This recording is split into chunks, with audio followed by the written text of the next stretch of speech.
En Argentina estamos en medio de la primavera, pero hoy abriremos el placar y nos pondremos el abrigo más grueso que encontremos. Llevaremos dentro del saco una botella de algún vodka del minibar y tomaremos el gélido tren que nos conducirá al Imperio Ruso de la época zarista. Allí conoceremos a Nikolai Gogol, un escritor ruso cuya vida estuvo marcada por la religión. Él escribió El Capote, o, como muchos lo llamaron, El Abrigo. A través del texto que reseñaremos, tendremos una visión dura de la realidad de su época. Pónganse sus polainas y orejeras, que el tren ya está en marcha. Pero tales problemas no habían Cuando el señor llegado. Bilbo Bolsón, el mes era septiembre. Un septiembre tan hermoso Desde como bestsellers les hubiera pedido. hasta el ensayo que hiciste en sexto grado. Fugaz que pudo ser. Sobredosis de libros, una vuelta de página a lo que venís leyendo. Hola gente, ¿cómo va? Si es la primera vez que me escuchás, bienvenido. Si ya me escuchaste antes, gracias por volver. Mi nombre es Pablo Fonteñez y esto es Sobredosis de Fandom, un podcast donde alimentamos nuestra ñoñez y hablamos de lo que nuestra familia y amigos ya están cansados de escucharnos hablar. Cine, series, libros y cómics. Este es el episodio número 38. Este guión, como todos los de Sobredosis de Libros, fue escrito por Javier Herrera. No busque más. Sobredosis de Fandom es lo que tenés que escuchar. El Capote es un cuento que integra el libro Novelas de San Petersburgo, publicado en 1842, y narra la historia de Akaki Akakievich, un funcionario ruso, pelirrojo, bajito y con marcas de viruela. En su trabajo, los directores y jefes iban y venían, pero todos recordaban a Akaki siempre sentado en el mismo lugar. Con su uniforme y su calvicie incipiente, algunos podrían hasta jurar que así vino al mundo. Su trabajo era ser copista. Podríamos decir que era un trabajador único y ejemplar, aunque también podríamos decir que, lejos de ser admirado, era tomado para la chacota por sus compañeros y superiores. Estos últimos casi lo ignoraban y solo se acercaban para llevarle trabajo, sin ni siquiera saludarlo. Por otro lado, sus compañeros, si le prestaban mucha atención, era solo para hacerle toda clase de bromas, mientras que él ni se inmutaba. Solo abría la boca cuando las bromas eran muy pesadas. Su voz era tenue, aunque una vez, casi sobrenaturalmente, logró que un empleado nuevo se replanteara las comunes burlas laborales. Es inevitable decir que su trabajo era su mundo y pocas cosas le importaban fuera de su oficio. Por ejemplo, su vestimenta, añeja y gastada, era un signo de que descuidaba su aspecto. Estando en la calle, tenía una extraña habilidad para pasar justo por la ventana que estaban tirando desperdicios del día y que caían en su sombrero o se le pegue basura diversa en su ropa. El copista era tan dedicado a su labor que llevaba trabajo a la casa. Mientras la ciudad se disponía a entregarse a toda clase de placeres, él solo se contentaba con acostarse e imaginar, con una sonrisa en la cara, qué clase de documentos le tocaría transcribir el día de mañana. Y así pasaban sus días. Ni siquiera disfrutaba de su comida, solo la engullía cual animal. Su sueldo era escaso, y el frío norteño de San Petersburgo es feroz. Se necesitan abrigos gruesos y eran muy costosos, muchísimo más de lo que podía gastar. El abrigo de Akaki ya presentaba rasgos de un serio desgaste y hasta roturas en zonas vitales. Un abrigo con tantos remiendos, además de estar mal hechos, eran una burla para el deleite de sus compañeros de trabajo. La historia se pone más interesante cuando Akakievich llevaba su abrigo a la casa de un sastre llamado Petrovich, y este le da malas noticias sobre poder arreglarlo. Imagínense que nuestro protagonista, al mejor estilo Argento, trató de mil modos de no comprar un abrigo nuevo, debido a que no contaba con ese dinero. Así que siempre trataba de hacerlo durar, de atarlo con alambre, como diríamos. Tras suplicarle ese día y también otro, el sastre solo se ofreció a hacerle un nuevo abrigo, ya que enmendar ese ropaje era una vergüenza a su oficio, y se negó rotundamente una y otra vez. Su última palabra fue que haría uno nuevo. A Akaki no le quedó más remedio que angustiarse y pensar de dónde saldría ese dineral.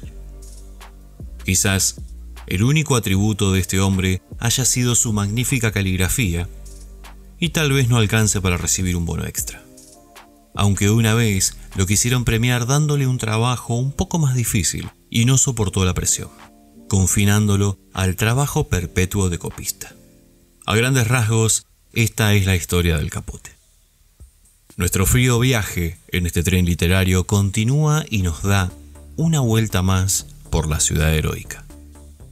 San Petersburgo fue fundada por Pedro el Grande en 1703, conocida como la Venecia del Norte, debido a sus numerosos canales. Fue capital del Imperio Ruso por 200 años, desde 1712 a 1918. En 1914 fue llamada Petrogrado por problemas con los alemanes. Luego fue el epicentro de la rebelión durante la Revolución Rusa en 1918. Y más tarde se le cambió a Leningrado, en honor a Lenin. Fue sitiada por los nazis por 29 meses e increíblemente, tras bombardeos y ataques de todo tipo, sobrevivió, ganándose el título de ciudad heroica. Por último, recobró el nombre de San Petersburgo. Esta ciudad, ubicada en el lejano norte, se encuentra situada en la misma latitud que Alaska. La calle principal es la avenida Nevsky, como el título de uno de los cuentos de las novelas de San Petersburgo.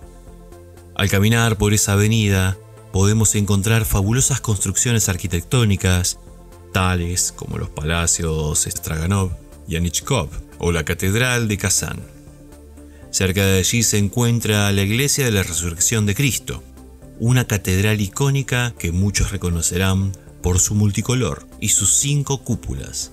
Ojo, que la podrás confundir con la Catedral de San Basilio de Moscú, aunque es lo único con lo que se podría confundir. Las majestuosas iglesias rusas son un claro reflejo de lo que significa la fe cristiana en esas latitudes.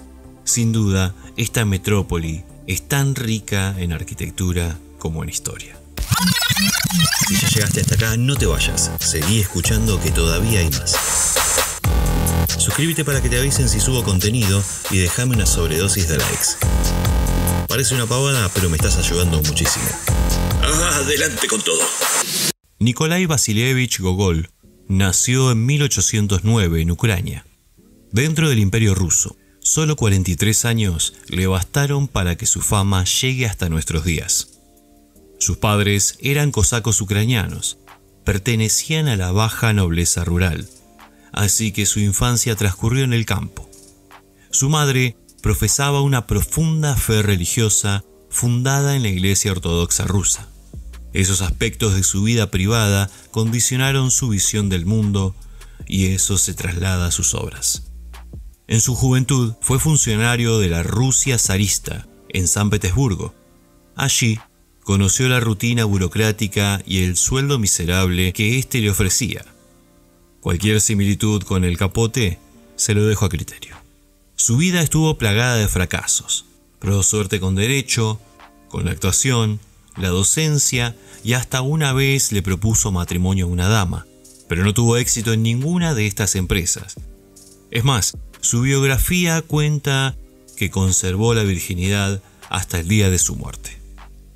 El poeta y novelista ruso Alexander Pushkin tuvo un papel crucial en la difusión de la obra de Gogol, ya que gracias a sus influencias pudo acceder a editoriales.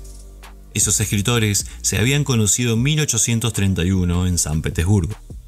En 1836 obtuvo éxito con su obra El Inspector, aunque las más brutales críticas opacaron ese momento y huyó de la escena pública debido a que la obra era una sátira de la burocracia y el sistema corrupto.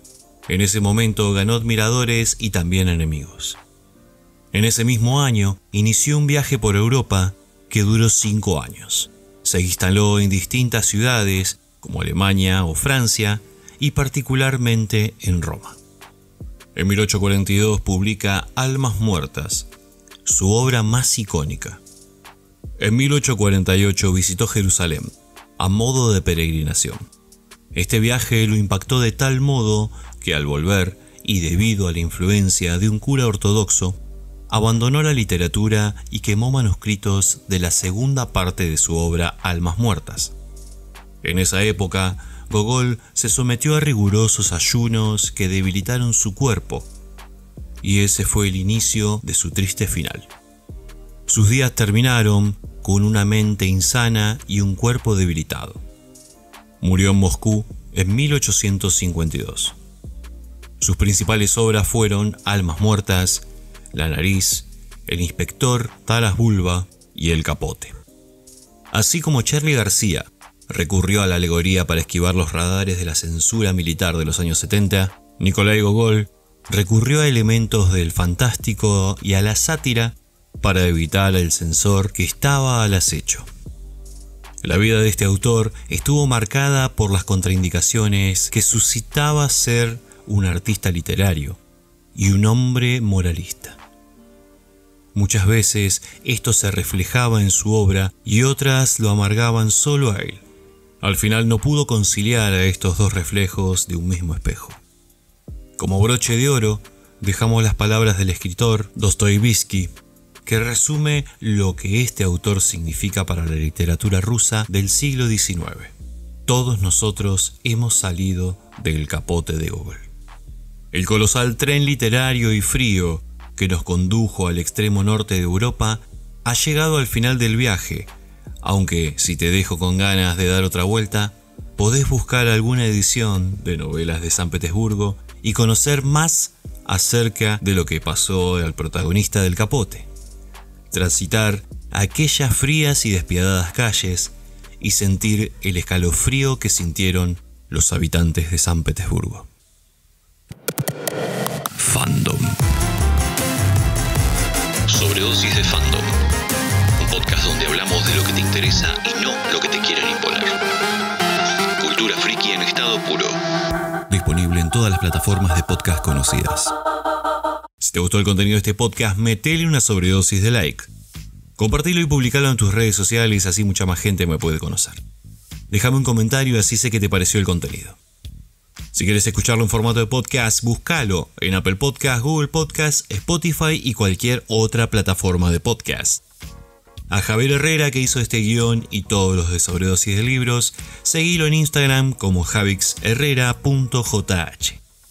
Te dejo mis redes, así me seguís. La estoy haciendo larga, así que me rajo. Mi nombre es Pablo Fonteñez, buena vida, chao. Este episodio llegó a su fin.